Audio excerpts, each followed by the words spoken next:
excited to be doing it today in solidarity with our sisters in Israel, for whom access to ritual is not as free as it should be, and that is very much part of our work here.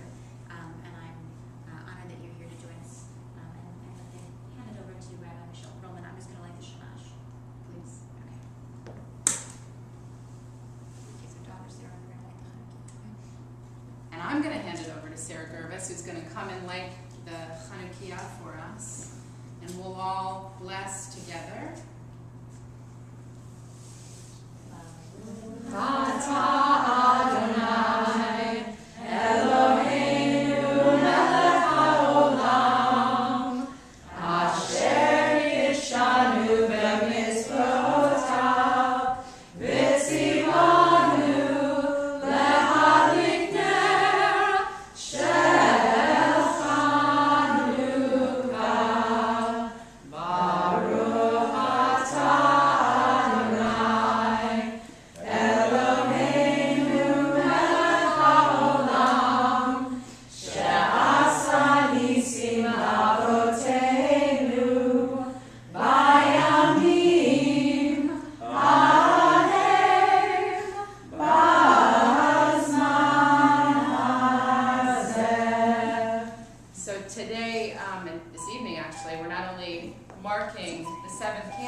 Center, and we're here, as Elisa said, to proclaim our solidarity with those women in Israel who are fighting for both religious freedom and civil rights. A month ago on Rosh Chodesh Kislev at the Western Wall, a young medical student, Nofrat Frankel, was carrying a Torah after worshiping at the Western Wall, and she was wearing her talit, and she was arrested for doing so.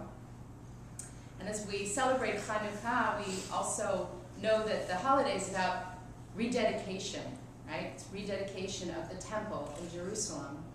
And so we also, though, if we think about the word Hanukkah, we can also find within it the word chinuch, education. And one of the reasons that we educate ourselves about what is happening in Israel in the fight for religious rights for all people and for civil rights is because we are so dedicated. We are Chovevei Tzion. We are people who love Israel. And we are people who are educating ourselves because we are dedicated to fighting for religious rights, civil rights, freedom for people in Israel, for all people in Israel.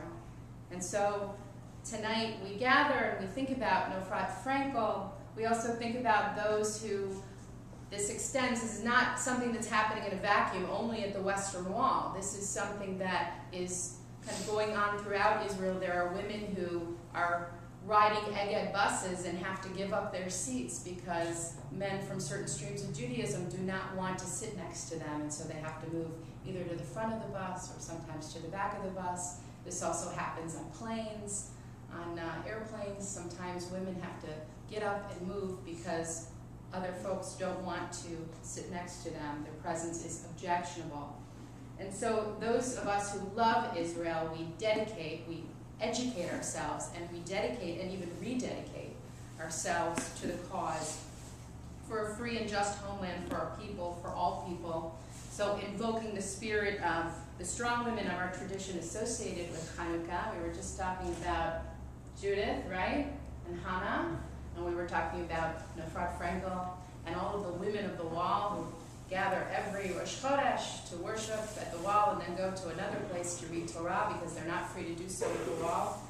We stand tonight in solidarity with Jews all around the world as we continue to educate ourselves and rededicate ourselves for religious and civil rights, to work for freedom and partnership for all people in the land of Zion, in our own country, and for those who suffer in silence all over the world.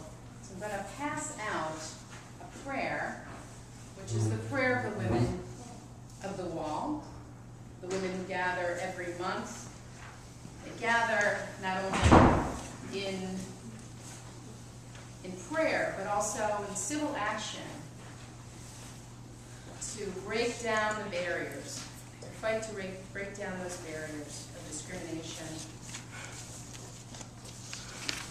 Say, may it be your will, O God, God of our mothers and fathers, to bless this prayer group and all who pray within it, them, their families, and all that is theirs, together with all prayer groups, your people Israel. Strengthen us and turn our hearts to serve you in truth and reverence and love. May our prayer be desirable and acceptable before you, as the prayers of our holy forefathers and foremothers. May our songs ascend to your glorious throne in holiness and purity, like the song of Miriam the prophet and Deborah the judge. May it be a pleasant savor and sweetness, as incense before you, together. And for our sisters, all the women and girls of your people Israel, let us merit to see their joy and hear their voices raised before you in song and praise. May no woman or girl of your people Israel or anywhere else in the world be silenced ever again. God of justice, let us merit justice and salvation soon, for the sanctity of your name and the restoration of your world. As it is written, Zion will hear and be joyful, and the daughters of Judah rejoice over your judgments, O God. And as it is written, for Zion's sake I will not be still, and for Jerusalem's sake I will not be silent, until her righteousness comes forth like a great light, and her salvation like a torch of flame. For Torah shall go forth from Zion, and the word of God from Jerusalem. Amen. Selah. Not by might and not by power, but by Spirit alone, shall we all live in peace. Not by might and not by power, but by Spirit alone, shall we all live in peace. The children sing, the children dream, though their tears may fall, you hear them call, and another song will rise, another song will rise, another song will rise. Not by might and not by power, but by Spirit alone, shall we all live in peace. Not by might, not by power. Shalom. Thanks to Eliza, the Mayyim Hayyim staff, and all of you who came out to make this possible. We were trying to figure out when the call came out from Jackie Ellenson, how are we going to pull it together in 3 days or 4 days to have something tonight so that we could stand in solidarity with our sisters in Israel. And so we're so grateful to you. And I know this is being filmed, so it's going to go back to the Women of the Wall. And this is a small group that comes together every Rosh Chodesh. They need us. They need our support. They need our presence both tonight and beyond tonight. So thank you all for coming. Thank you, thank you. Chag Urim Sameach. Happy Hanukkah. Happy Hanukkah.